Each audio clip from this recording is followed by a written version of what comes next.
안녕하세요. 사연둥이 혜인이에요. 저는 엘리자 퀸입니다. 영국 정보통신본부, 그러니까 GCHQ에서 일하는 사이버 보안 전문가죠. 세계 최고의 방화벽 설계자라고 불렸습니다. 과거형으로 말하는 이유가 있어요. 런던의 11월은 언제나 차갑습니다. 하지만 그날 아침만큼 뼛속까지 얼어붙은 적은 없었어요. 사무실 문을 열자마자 들려온 건 비명이었습니다. 모니터마다 빨간 경고창이 떠 있었죠. 영국 남부 전력망이 마비됐습니다. 해킹이었어요. 제가 설계한 방화벽이 뚫렸습니다. 퀸, 지금 당장 상황실로. 상사의 목소리가 귓가에서 울렸어요. 저는 뛰어갔습니다. 손이 떨렸어요. 키보드를 두드리는데 손가락이 제 것 같지 않았습니다. 코드를 추적했어요. 침입 경로를 찾았죠. 하지만 이미 늦었습니다. 3시간 동안 영국 남부는 암흑천지였어요.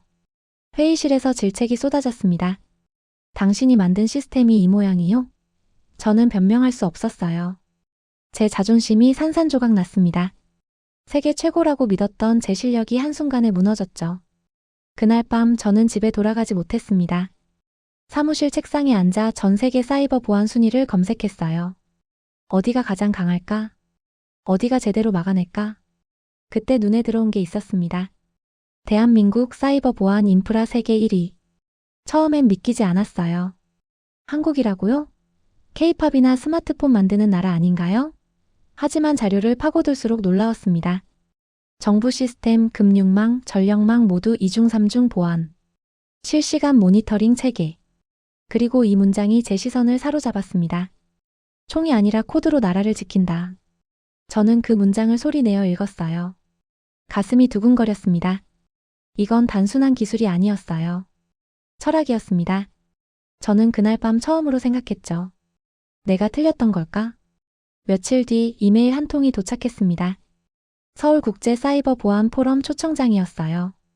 저는 망설이지 않았습니다. 짐을 쌌어요. 런던의 차가운 비를 뒤로하고 저는 동쪽을 향했습니다. 해가 떠오르는 곳으로. 인천공항에 도착한 건 새벽 6시였습니다. 비행기에서 내리자마자 느껴진 건 질서였어요. 사람들이 줄을 섰습니다. 아무도 밀치지 않았죠. 조용했습니다. 입국 심사대로 걸어가는데 놀랐어요. 사람이 없었습니다. 기계만 있었죠. 자동 출입국 심사대였어요. 여권을 스캔하고 얼굴을 인식시켰습니다. 딱 2분이 걸렸어요. 웰컴 투 코리어. 기계가 영어로 말했습니다. 그리고 이어서 히브리어, 중국어, 스페인어 안내가 흘러나왔어요. 저는 멍하니 서 있었습니다. 이건 공항이 아니었어요. 살아있는 컴퓨터였죠. 짐을 찾는 곳도 깔끔했습니다. 바닥이 반짝거렸어요. 화장실은 더 놀라웠습니다. 자동으로 열리는 문, 센서로 작동하는 세면대, 심지어 변기 뚜껑까지 자동이었어요. 런던 히드로 공항이 떠올랐습니다. 거기선 화장실 문도 삐걱거렸죠. 공항철도를 탔습니다. 서울역까지 43분이라고 안내 방송이 나왔어요. 정확했습니다. 1분도 틀리지 않았죠. 창밖으로 도시가 스쳐 지나갔습니다. 빌딩들이 빼곡했어요. 하지만 어지럽지 않았습니다. 정돈돼 있었죠. 서울역에 도착했습니다. 사람들이 걸어갔어요. 빠르게 하지만 부딪히지 않았습니다. 모두가 자기 레일을 따라 움직이는 것 같았어요. 저는 가방을 끌고 택시 승강장으로 향했습니다. 택시 기사분이 물었어요. 어디 가세요? 서울시청 근처 호텔이요. 기사분은 고개를 끄덕이고 출발했습니다. 내비게이션이 또박또박 안내했어요. 한치의 오차도 없었습니다. 신호등은 정확히 멈췄고 차들은 질서정연했습니다. 창밖을 보는데 이상했어요. 거리가 깨끗했습니다. 쓰레기가 없었어요. 낙서도 없었죠. 런던 거리엔 담배꽁초가 널렸는데 말이에요. 호텔에 도착했습니다. 체크인은 무인 키오스크였어요. 여권을 스캔하고 방 번호를 받았습니다. 3분이 걸렸죠. 사람을 만나지 않았어요. 하지만 불편하지 않았습니다. 오히려 매끄러웠어요. 방에 들어가서 창문을 열었습니다. 서울의 하늘이 보였어요. 회색빛이었지만 정돈돼 있었습니다. 빌딩들이 질서정연하게 늘어서 있었죠. 저는 중얼거렸습니다. 이건 정보의 민주주의야. 모든 게 투명했어요. 모든 게 자동화됐죠. 하지만 차갑지 않았습니다. 오히려 인간적이었어요. 시스템이 사람을 위해 존재했습니다. 런던에서는 사람이 시스템을 위해 존재했죠. 저는 침대에 누웠습니다. 피곤했어요. 하지만 잠이 오지 않았습니다. 머릿속에 한 가지 생각만 맴돌았어요. 이 나라는 뭔가 다르다. 다음날 아침 저는 서울시청 사이버 보안팀을 방문했습니다. 포럼이 열리기 전에 현장을 보고 싶었어요.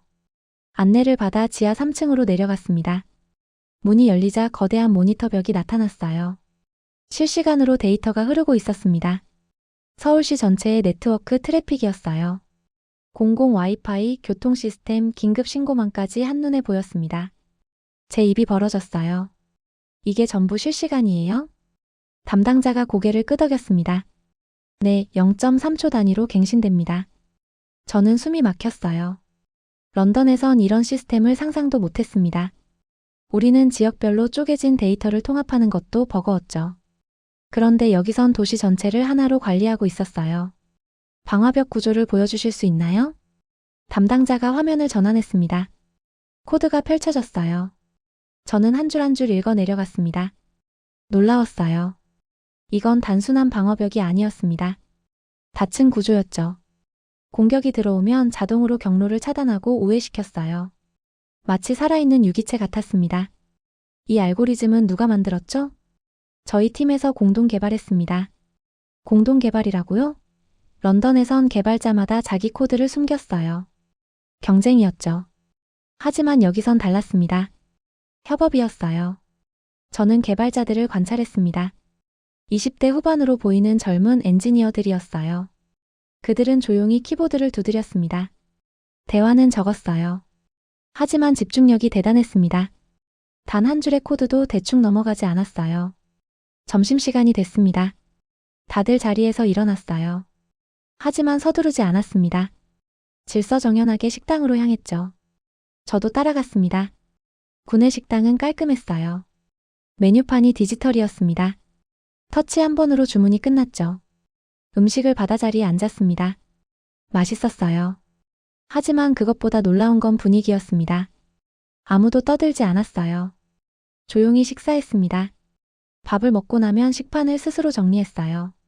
직원이 치우지 않았습니다. 모두가 스스로 했죠. 저는 중얼거렸습니다. 여기선 규율이 철학이구나. 오후에 다시 보안팀으로 돌아왔습니다. 담당자가 물었어요.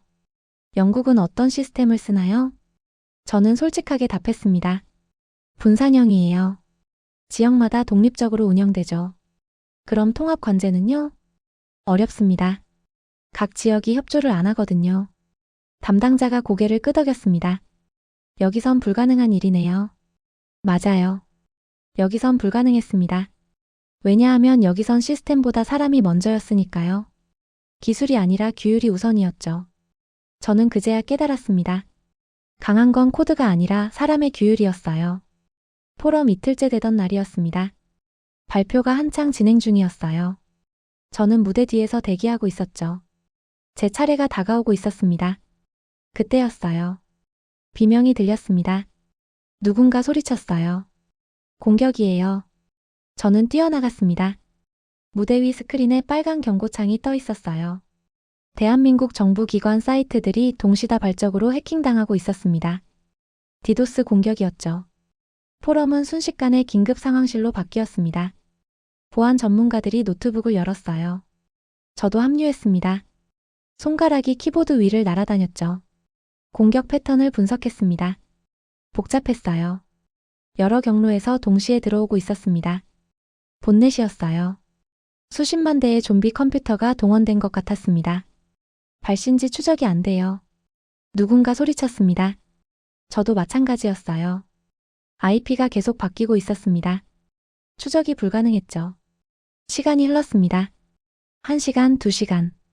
사이트들이 하나둘 다운되기 시작했어요. 저는 초조했습니다. 런던에서의 악몽이 떠올랐어요. 퀸씨, 이쪽 코드 좀 봐주세요. 젊은 엔지니어가 저를 불렀습니다. 이름표를 보니 한서준이라고 적혀 있었어요. 저는 그의 화면을 들여다봤습니다. 이 부분이 취약점 같아요. 여기서 패킷이 새고 있습니다. 맞았어요. 정확한 분석이었습니다. 저는 고개를 끄덕였어요. 맞아요. 여기를 막아야 해요. 서준은 즉시 코드를 수정하기 시작했습니다. 빨랐어요. 손놀림이 정확했죠. 하지만 부족했습니다. 공격이 너무 거셌어요. 밤이 됐습니다. 사람들이 하나둘 자리를 떠났어요. 하지만 서준은 남아 있었습니다. 저도 남았죠. 집에 안 가요? 제가 물었습니다. 서준이 고개를 저었어요. 못 가죠. 이거 막아야 하는데요. 너무 무리하지 마세요. 내일 다시 하면 돼요. 서준이 저를 봤습니다. 눈빛이 진지했어요. 내 가족이 쓰는 시스템이니까요. 그 말에 제 가슴이 뜨거워졌습니다.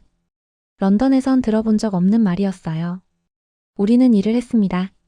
돈을 받기 위해서, 성과를 내기 위해서. 하지만 서준은 달랐어요. 그에게 이건 일이 아니었습니다. 책임이었죠. 새벽 4시가 됐습니다. 서준이 소리쳤어요. 됐어요. 경로 차단했습니다. 화면을 봤습니다. 공격이 줄어들고 있었어요. 사이트들이 하나씩 복구되기 시작했습니다. 성공이었어요. 저는 서준의 어깨를 두드렸습니다. 고마워요. 서준이 웃었어요. 피곤한 얼굴이었지만 화냈습니다. 이게 제 일이니까요. 저는 그날 밤 깨달았습니다. 기술보다 강한 게 있다는 걸?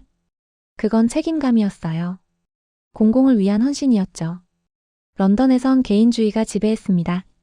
하지만 여기선 공동체가 우선이었어요. 이 나라의 힘은 코드가 아니었습니다. 사람이었어요. 구독과 좋아요, 알람 설정은 제작자의 큰 힘이 됩니다. 감사합니다.